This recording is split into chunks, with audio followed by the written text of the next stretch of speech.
Hello everyone. तो आज की इस वीडियो में हम कोटक ब्लाउज़ के बैक नेक की बात करेंगे।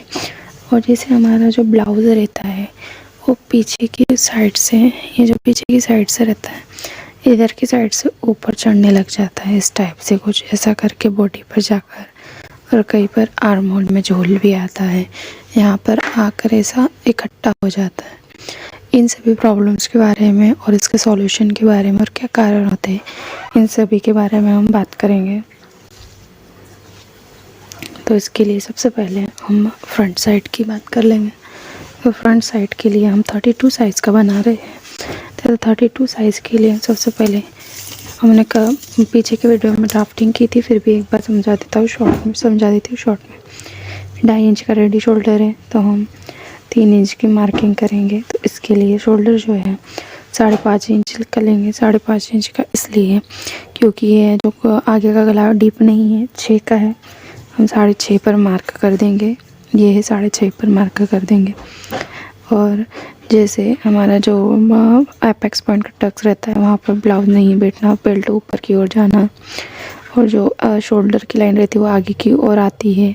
उन सभी रीज़न्स और सॉल्यूशन के बारे में हमने पिछले वीडियो में बता दिया है, आप जाकर देख सकते हैं।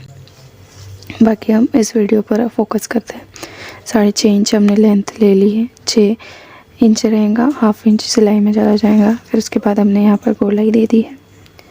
देन अब हम चेस्ट डिवाइडेड बाय 6 + 1/2 इंच, ये 32 से 36 के लिए है और वो उसको ऐड कर सकते हैं, यही फॉर्मूले को यूज़ कर सकते हैं। और यहाँ पर जो क्रॉस मार्क रहेगा 0.75 करेंगे।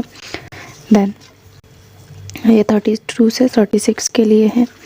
देन उसके बाद हम यहाँ पर जो वेस्ट में 32 से 36 के लिए 2 इंच का वेस्ट में हम टक्स लगाएंगे। तो यहाँ पर हमारी जो वेस्ट है वो है 7.5, हमने 9.5 पर मार्क कर दी है, ठीक है। देन जो हमारा एपेक्स था, यहाँ पर एपेक्स था हमारा 10.5 पर, 10 का था तो हमने 10 का था तो 10.5 पर मार्क किया है। देन उसके बाद एपेक्स लिया है तो हमारा 3.5 आ गया है, ठीक है। 7 था तो 3.5, फिर उसके बाद 1/2 इंच उसका कम कर देंगे, 3 पर मार्क किया, 2 इंच का टक्स लिया है। देन उसको शेप दिया हुआ है। देन उसके बाद इसका 1/2 इंच पर कर दिया है, उसको मिलाया है। देन मिलाने के बाद हमने इसका हाफ करने के बाद 1/2 इंच अंदर की ओर एपेक्स पॉइंट की ओर लिया है और उन सबको मिला दिया है। देन इसके बाद 1/2 इंच इधर से माइनस कर दिया है, 1/2 इंच इधर से माइनस कर दिया है, 1/2 इंच इधर से माइनस कर दिया है। देन इसकी और इसकी लंबाई को लेकर हमने सेम मेजरमेंट करके यहाँ पे मार्क कर दिया है। देन यहाँ पर एक नया आर्म होल बना दिया है, ओके।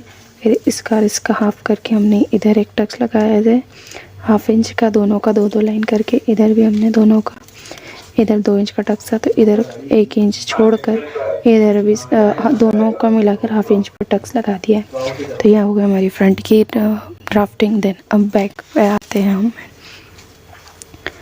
अब जैसे यहाँ पर हम जो डीप नेक गला कर रखते हैं, तो डीप नेक गले में जैसे फ्रंट का रहता है हमारा 5.5, तो हम जो आगे का रहेंगे वो जो पीछे का रहेगा, फ्रंट का हमारा 5.5 रहेगा, तो पीछे का हम 5 इंच 2 लाइन ही रखेंगे, क्योंकि इसमें जब डीप नेक गला रहता है तो पीछे की साइड से हम डीप नेक रहेगा, तो हम थोड़ा जो गले की विड्थ रहती है वो कम रखेंगे, ठीक है, ओके। देन उसके बाद रेडी शोल्डर का मार्क करेंगे, ठीक है। फिर हम चेस्ट डिवाइडेड बाय 6 + 1/2 इंच, इसमें भी ऐसा ही करेंगे, तो हमारा 6.5 आ गया। 32 से 36 के लिए है chest divided by 6 + 1/2 inch, okay. Then उसके बाद हम जो फिटिंग लाइन है 8 इंच की है, तो हम 7.5 पर मार्क कर देंगे, ठीक है। डीप नेक है तो, क्योंकि ये जो गला है हमारा फेल कर यहाँ पर जमा हो जाता है, इसके लिए हम पहले ही कम कर देंगे, तो 7.5 पर हम मार्क कर देंगे। देन फिर आर्म होल में कैसे कर देंगे, तो इसकी लाइन को हम टेप से हाफ कर देंगे। टेप से हाफ करने के बाद सेंटर पर मार्क कर देंगे, और फिर जो हमारी फिटिंग की लाइन है, जैसे 8.5 है तो 7.5 पर 1 इंच फ्रंट, 32 से 36 के लिए 1 इंच पर क्रॉस मार्क देकर इस टाइप से हम गोलाई दे देंगे, ठीक है। देन अब आता है हमारा, कितना है हमारा, समझ लो ये 11 इंच का है तो 11.5 पर मार्क कर देंगे। इसके बाद गोलाई दे देंगे। देन ये है हमारा 8 इंच, 7 का है वेस्ट तो 8 पर मार्क करेंगे, क्योंकि 1 इंच टक्स में जाएगा तो ये इसका सेंटर ले लेंगे। देन यहाँ पर हमारा गला आ रहा है 11.5 पर, तो ये ऐसा कर देंगे। तो 2 या 2.5 इंच का हम टक लगा दे देंगे, टक लगा देंगे 1/2 इंच इधर से 1/2 इंच इधर से। और इसकी जो लंबाई है हमारी वो है 14 इंच, तो 14 इंच है, इसलिए ये 1/2 इंच उधर से 1/2 इंच ऊपर से 1/2 इंच नीचे सिलाई में चला जाएगा। रेडी जो मिलेगा 13 इंच का मिलेगा। ओके, ऐसे ही वीडियो की हम लाइक और सब्सक्राइब ज़रूर कीजिएगा। धन्यवाद।